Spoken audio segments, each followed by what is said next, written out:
নাটকের জনপ্রিয় অভিনেত্রী সাবিলা নূর কুরবানির ঈদে মুক্তিপ্রাপ্ত সিনেমা তাণ্ডব দিয়ে চলচ্চিত্র জগতে পা রেখেছেন। যদিও প্রথম সিনেমায় নায়িকা হিসেবে খুব বেশি আলোচনায় আসতে পারেননি, তবে শাকিব খানের বিপরীতে কাজ করার কারণে সিনেমাটি দর্শকদের নজরে আসে। এতে তিনি ফ্লপ তকমা থেকে কিছুটা মুক্তি পেয়েছেন। সিনেমার মুক্তির প্রায় ২ মাস পার হলেও সাবিলার নতুন কোনো সিনেমার কাজের খবর পাওয়া যায়নি। বর্তমানে তিনি যুক্তরাষ্ট্রে অবকাশ যাপন করছেন। এর আগে ১৭ জুলাই ২০২৫ তারিখে যুগান্তরে প্রকাশিত একটি প্রতিবেদনে সাবিলা ও আরও ৩ অভিনেত্রীকে নিয়ে আলোচনা হয়েছিল তাদের সিনেমার ভবিষ্যৎ নিয়ে। এবার সেই প্রশ্নের জবাবে সাবিলা জানান, পরিকল্পনা করেই তিনি সিনেমার অঙ্গনে পা রেখেছেন। তিনি সিনেমায় বেড়াতে আসেননি এবং বছরে কমপক্ষে ২টি সিনেমায় কাজ করার ইচ্ছা পোষণ করেন।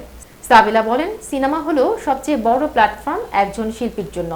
নাটকে সময় সীমাবদ্ধতা থাকে, যেখানে ১ থেকে ২ দিন অথবা বড় নাটকে ৬ থেকে ৭ দিন শুটিং হয়, কিন্তু সিনেমায় চরিত্রের জন্য প্রস্তুতি নেওয়ায় এবং শুটিং করার যথেষ্ট সময় পাওয়া যায়। তাই আমি এখানে নিয়মিত হতে চাই। তিনি আরও যোগ করেন, দর্শকরা উৎসবের সময় সিনেমায় আগ্রহ দেখাচ্ছেন, যা আমাকে আরও উৎসাহিত করেছে। সিনেমার জন্য এখন ভালো সময় এসেছে এবং ভবিষ্যতেও ভালো গল্পের সিনেমা তৈরি হবে। আমি সিনেমা ইন্ডাস্ট্রির ভবিষ্যৎ নিয়ে খুবই আশাবাদী।